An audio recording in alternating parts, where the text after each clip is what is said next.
이번 시간에는 이진수를 입력받아서 십진수로 변환하는 코드를 실습해 보도록 하겠습니다. 자, 이진수를 십진수로 변환할 때 사용할 알고리즘을 제가 간단하게 설명드리도록 하겠습니다.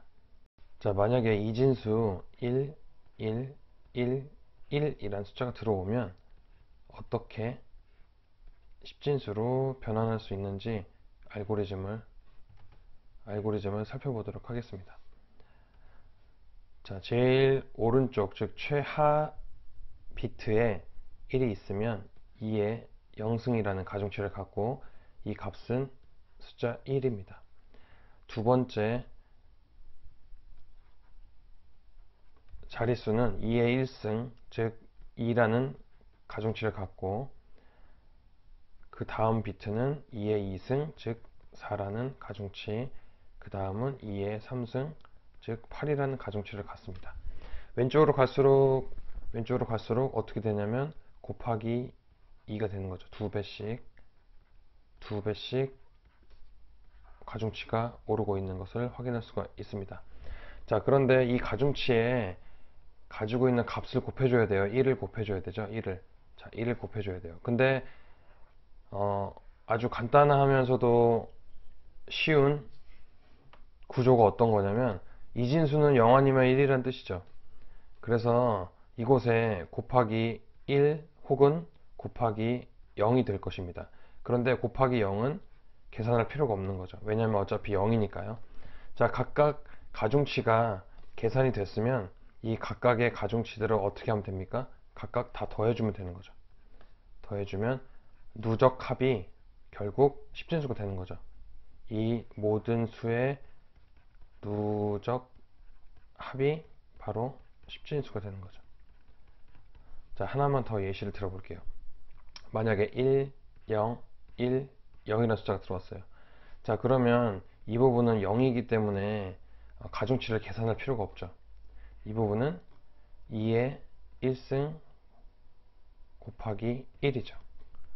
자, 이 부분도 계산할 필요가 없고요. 이 부분은 여기서 2배, 여기서 또 2배니까 이 부분은 2 곱하기 2 곱하기 2가 되겠죠. 이 부분 여기에다가 값을 갖고 있는 숫자 1을 곱해주면 값이 나옵니다. 즉 2의 3승이니까 2의 3승에 1 곱했으니까 8인 거죠. 이 8과 여기서 나온 2를 더한 누적 합이 바로 십진수가 되는 구조입니다. 자, 이렇게 알고리즘을 쓸 거고요. 이 각각의 자릿수에 들어있는 값을 구하기 위해서 우리는 10이라는 숫자로 나눈 나머지를 사용하도록 하겠습니다. 10이라는 숫자로 나눈 나머지요. 자, 그게 무슨 말이냐면 지금 보고 계신 1111은 우리가 눈으로 볼 때는 이진수 1111이라고 읽었지만 컴퓨터에 입력한 수로는 1111로 입력해서 10으로 나눈 나머지를 각각 가중치를 곱한 역할로 사용하도록 하겠습니다. 자, 이해하셨습니까? 다시 설명드릴게요. 자, 1010이라고 입력이 되는 거고요. 이 1010을 10이라는 숫자로 모듈러스 한 나머지를 가지고 각 가중치를 곱하는 데 쓰이는 자릿수로 사용하도록 하겠다는 말입니다. 자, 이해하셨으면 코딩으로 넘어가도록 하겠습니다.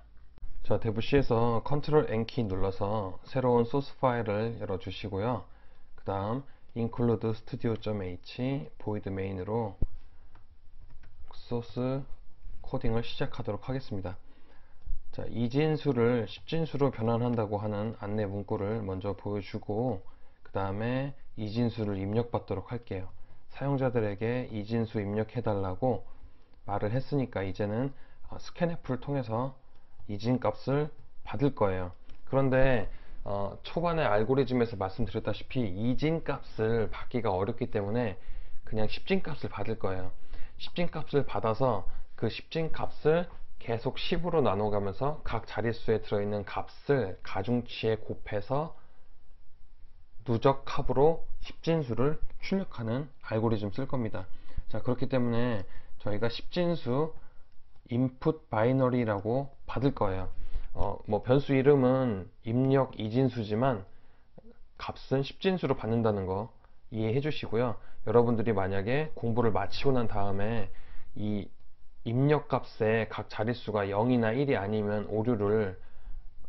오류 메시지를 보여주는 작업을 해주시면 더 발전적이고 좋을 것 같습니다. 자, 우선 input binary라고 하는 변수를 저희가 선언하지 않았기 때문에 input binary라고 하는 변수를 먼저 int형으로 선언을 해주고 scanf를 통해서 받을 수가 있겠죠. 자, input binary를 10진 값으로 받았으니까 이제 그 10진 값을 10으로 나눠 가면서 그 자리 값이 완전히 없어질 때까지 반복문을 실행하도록 하겠습니다. 자, 그러니까 input binary가 0이 될 때까지 반복을 하는 것이고요.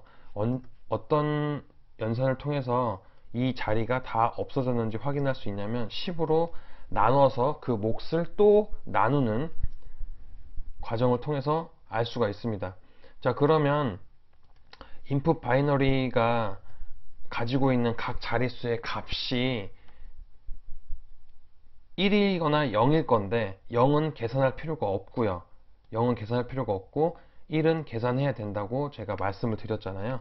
자, 그러니까 0인지 1인지 확인하기 위해서 10으로 나눈 나머지를 확인해 보겠습니다.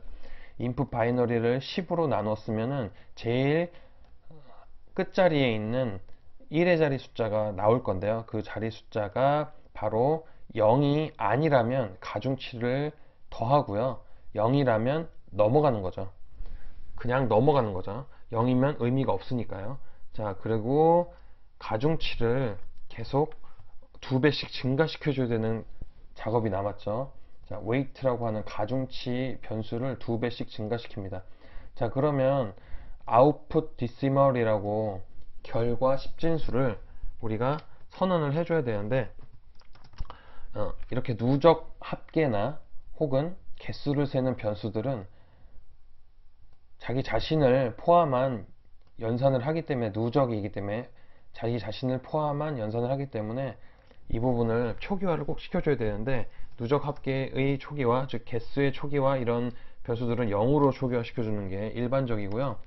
그리고 weight와 같이 가중치 뭐 혹은 등비 수열 혹은 뭐 팩토리얼 이렇게 사용되는 변수들은 곱을 사용하기 때문에 본인을 포함한 누적 곱을 사용하기 때문에 일반적으로 초기화를 1로 시켜줍니다.